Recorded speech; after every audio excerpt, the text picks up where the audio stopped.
First question po, in layman's term, pakipaliwanag sa amin kung ano itong programang Propel at paano ito matutulungan at ating mga scientists po dito sa ating bansa. Napakarami na nating inobasyon. Napakarami na nating inobasyon na nagmula sa mga universidad, sa mga ahensya ng Department of Science and Technology, mga inventor, at dahil pinapalakas natin ang entrepreneurship, marami pang mga inobasyon na lalabas dyan. Tingin natin ay kailangan nating palakasin ang tulong sa kanila. Sa mga inobasyon na isagawa ng ating mga ahensya sa DOST at iba pang mga universidad, may tulong na ginagawa na ang gobyerno through DOST para ma-commercialize ang mga ito. Pero sa dami ng innovation, minsan kailangan pa nilang madagdagan pa yung research para ma-improve pa yung produkto. Kundi kaya ay meron pa mga study na para ma-commercialize ng maganda at ma-upscale yung manufacturing ng mga produkto na na-produce, kailangan mo ng investment at capital. Kaya dito natin tinitingnan sa program Propel na matulungan ang ating mga innovators, technologies, producer na mabigyan sila ng pagkakataon na makipag-usap sa mga potential capitalists and investors upang ma-improve pa yung kanilang produkto o di kaya kung okay na ma-commercialize, mag-set up sila ng mga kumpanya nila. Kung hindi naman, may mga investors din naman na lumalapit sa atin na ano ang pwede namin mapag-investan, ano ba yung technology na nandiyan sa Pilipinas para makagawa tayo ng mga companies.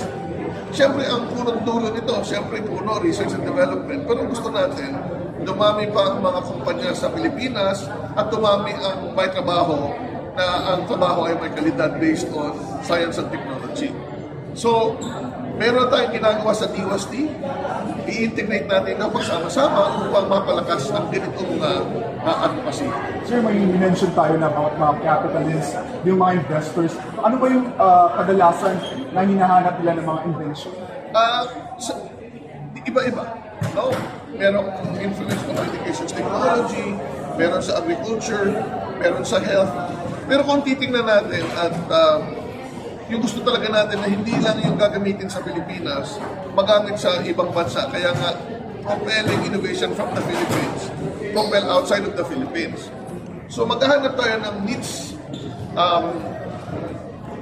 themes or sectors na pwede tayo makinabang as a country at mapakinabangan ng ibang bansa.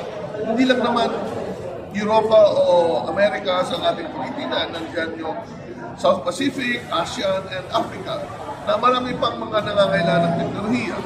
So, ang isa sa mga problema natin tinitingnan sa Pilipinas ay kalusugan.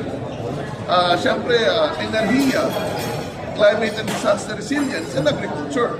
Pero ilan lang yan sa mga pwede nating pasukan at ginagawa na natin. At ito'y napakarami, kailangan nating tingnan ano ba talaga ang potential na global winner. Pero kahit sa ngayon hindi pa sila ready, with investments and capital, mapapaigin pa natin yan. Sir, batay po sa monitoring ng DOST, sa tingin po natin, ilan yung inaasahan ng mga scientists na matutulungan o mapopondohan yung project nila. Yung estimated lang natin, sir, once ngayon natin ilusa na po ito. Si Assistant Secretary Juanillo, ano sasabihin? Ay, wait lang po, sir. Salamat. Maraming salamat sa pagdalo. Unang-una, dito sa program Propel, wala tayong pondong binibigay sa mga innovators at sa mga scientists. Ang sinasabi ko natin dito, binubuksan natin ang mga services and programs ng DOST kasi nandyan na sila lahat. Okay. Para magamit nila yon, ma-access nila yun. Unang-una, yun yung sinasabi ko, chatbot. The largest repository of science and technology, knowledge, and information in the Philippines. Kung ikaw ay isang innovator, pumunta ka sa chatbot para malaman mo kung ito bang iniisip mo ay nagawa na. Kung ano pang pwede mong magawa, anong mga gaps na nandoon, at ano pang pwede mong idagdag. Kung wala itong repository na ito, medyo lagi kang naghahaka-haka, tapos bigla ka